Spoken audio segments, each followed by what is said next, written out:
Hey guys, my name is Dominic Flex. I'm a custom jewelry designer, and today we're going to look at all the top trends of chains. We're going to visually show you all the different lengths and the different prices according, right? Because chains, as you know the value really comes from the weight of gold. So the longer it is, the more expensive it's going to be. So we're going to talk about Cuban links, coffee bean links, also known as Gucci. We're going to do Franco. We're going to do paperclip chains and a lot more. So if you do want to just see like specific chains, you can always hit the timestamps below. If not, watch the whole video because I'm going to be giving little nuggets of information throughout. And at the very end, we're going to talk about, is it actually a good investment, how it's actually priced, because it's priced a little bit differently than jewelry, and all the basic questions that we usually get asked. So hope you enjoy. My name is Dominic Flex, and let's jump into it. So it is one of the more popular links. It's kind of one of those styles that just never really goes out of style. It has such a cool, edgy look, and I definitely feel like it's become one of those staples of kind of like a sign of status. And I really think that's fun about it is that because the links are flat, it's very, very easy to add micro pave on it. So if ever you wanted to kind of do like a two-part project, it's very easy to just buy the chain and then at a later date add the pave. So the 22 inch starts at 3,000 Canadian. I think for men's, this is the best length to go. Obviously, the thicker the link, the shorter it's going to become. So if you were to go for a wider link, let's say like 5 or even 6 millimeters, definitely try going for more like the 24 inches because it's going to feel shorter. Next we have 18 inches, which is going to be around 2,700. Prices will fluctuate based on the price of gold. So these are always just kind of like general estimates. And then we have 16 inch. I really don't recommend for men going below 22 inch, maybe even 18 inch. It's not really the nicest aesthetic. For women, obviously it's a little bit different. You want to go between the 18 to 16 inches. All right, so next we have the Franco, not to be mistaken for the foxtail or wheat chain. This one is slightly different. It has more of a square appearance, and if you look at the side, it almost looks like a Cuban versus a foxtail is really going to be more angular tips. So here we have a 3.5 millimeter chain. I really like it. It's actually very lightweight. One thing that I would say is that when you're going into larger sizes, you want to make sure that they are not hollow, because anything that's going to be hollow is going to be very fragile and not really great for everyday wear. So this one is a 22 inch. It retails for 2,000. Next, if we were to do maybe more like an 18 inch, it would range around 1,700, and then a 16 inch is 1,600. So it's a very nice chain. It's also a chain that doesn't tangle, which is really nice. Like if you're somebody who has ever purchased a Cuban link, you will know that when the links get tangled, it is such a hassle to kind of like wedge them free. It's really, really a pain, especially for larger sizes. Like, it's brutal. This will never get tangled, which is great if you're somebody who travels, for example.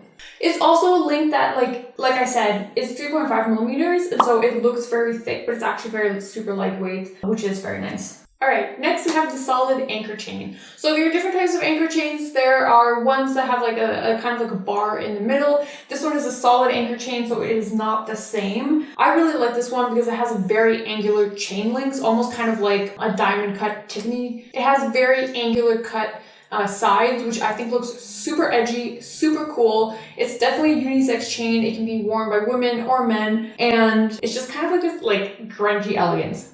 Cool. Sorry. Super cool. So this one measures 3.6 millimeters wide. So it is a little bit thicker, but not crazy thick. For the 22 inches, it's about 2,400. When we're going to be looking at the 18 inch, it's going to be about 2,200. Remember, this is in Canadian, so most of my clients are in the US, but so it will be less. And then 16 inch is going to be around 2,000. It is also available in bracelets as well, but it just looks really, really good. All right, so now we have the coffee bean chain, also known as the Gucci chain, because it was originally designed by Gucci, which is very, very cool. Now it's more kind of like a staple. It's definitely a classic in the sense that, like anything, chains will come and go. You have paperclip chains that are really on trend right now. However, I do believe that it is a trend. So if you are a first-time investor and you do want to buy a gold chain between this one and the paperclip, I would definitely choose the coffee bean. So the very fun thing about this one is that the links are actually really easy to clip onto. So you can start off with like an 18 inch and then just kind of wear it longer. So this right now is 15 inch. I like to wear it as a choker as soon as I'm having something that's a little bit higher up. And for a 16 inch chain, it would be going for 2,250 Canadian, of course. And again, this is the 18 inch. 18 inch goes for $2,400 in 14 karat gold. I think it's just such a good look. It's such a classic look. You just look so bougie. I really, really love this. This is one that I own personally because it just looks great. All right, so next we have the Paperclip. It's actually a two-tone 14 karat Paperclip. So this is 22 inches. There's two styles of Paperclip. So we have this one or we have the ultra skinny one. This one, I feel like in longer sizes doesn't look the best. It kind of looks like a little bit like old lady-ish. So I definitely recommend getting more in like 16 inches, like this. And it's also really fun to layer. So this is, if you do it 16 inch, then plus like some longer pendants, it looks really, really great. Super elegant. It's kind of just like fun to wear like every day, or if you're going out, it's a very flexible style. But again, I think this is definitely a trend. I feel like between this and the coffee bean, I would choose the coffee bean. This is the second style of Paperclip. The fact that it's super small, like these links compared to the other one, which was 16 by 13 millimeters, this one is 2 by 4. So it's super, super tiny. I prefer it because it's just kind of like really cute, really elegant, and we actually put rhinestones all throughout. So this is made with mint sapphire. So I really love this one, and this is a style that we have on our website, and we sell it in a way that like you can wear it as a bracelet, and we give you an extension that you can put it on as a necklace. So it's super, super versatile, and yeah, I just think it just looks more dainty and more feminine. So for me, this is my preference. Also, the cost of gold is very little. And so, you know, if you're looking at, let's say, like a 20 inch, which will be down here, it's going to be 520 Canadian, 18 inches, 475, and 16 inches, 430. It's super, super minimal. So this is something that's very, very easy to purchase and very easy to deck out if you did want to put gemstones. So next we have Hallow Box chains, which are a very kind of like elegant men's chain. I really like it. I've seen a lot of men wear it solo just as is, which looks good, especially if you don't want something like a Cuban. Like a Cuban has a little bit more mass to it. If you want something more refined, then you can look at a Hallow Box. But where I really like to see them is actually with charms. Like there's a lot of brands, a lot of men's jewelry that have kind of like a lot of charms, dog tags, small like cool pendants. This is a really good chain for that. And they're also, they look sturdy, but they're not the heaviest that you would find usually.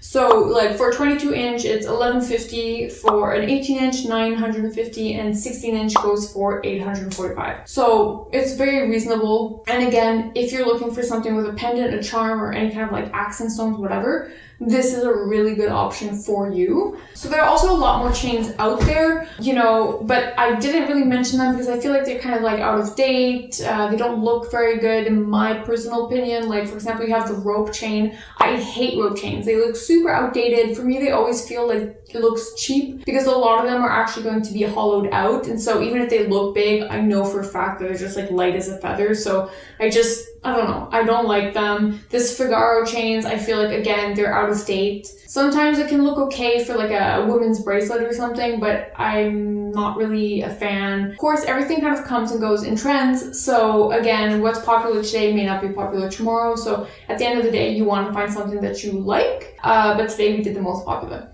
All right, so now that we've covered all of the chains, let's do kind of like the basic questions that we always get asked. So one of the top questions that we always get asked is really, are chains a good investment? Not really. You have to understand how we actually price our chains to understand the breakdown and kind of like what you will be losing, because there's retail price, but there's also liquidation price, which is basically if you were to sell it, let's say at like some random pawn shop, the liquidation price is what they're going to give you. So how we structure the payments is a little bit different than jewelry. Gold chains are really based off of the weight. And what I mean by that is, let's say, just for like round numbers, it can go up, it can fluctuate. These are not exact prices, but just for like your sake of understanding, let's say gold today, 14 karat, is at $50 a gram. How we price chains is we actually put an amount on top of that. And that amount is going to be like, let's say, I don't know, $10, $20, $30.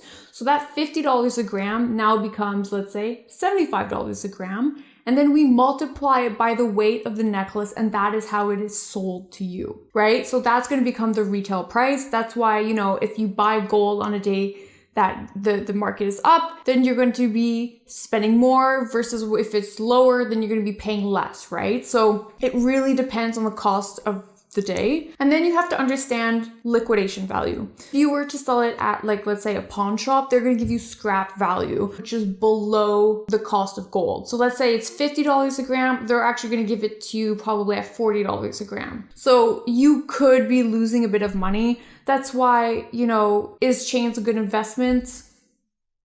Not really. I mean, maybe if you bought it really, really low and then you wait a long time and you sold it at a very high price, like ultimately it is fashion. It's something that you wear for aesthetics. So would I say it's a good investment? Probably not. Another question is, can you make a chain in 24 karat? Yes, you can, but I would reserve it for links that are quite large. Like let's say a larger Cuban link. I wouldn't do it for anything that is hollow. Right? So a lot of the times they'll have like rope chains that will actually be hollow, and those are going to break super fast. You have to remember that 24 karat gold is like, think of it as butter. It's literally super soft. And so the links need to be able to withstand kind of like wear and tear. It's also not something that we're necessarily going to high polish either, right? Because even just in high polishing it, you're going to remove like quite a bit. Like that's how soft it is. And so if you want a very yellow chain, I would 18 to 22 is fine. And how the pricing works, it will also fluctuate based off of like who you're buying it from, right? So if you're buying it from like a big company, let's say like Tiffany's, that has like, you know, a lot of real estate, it has a lot of marketing, a lot of employees to pay for, those margins that's going to be added on to the price of gold, it's going to be significantly higher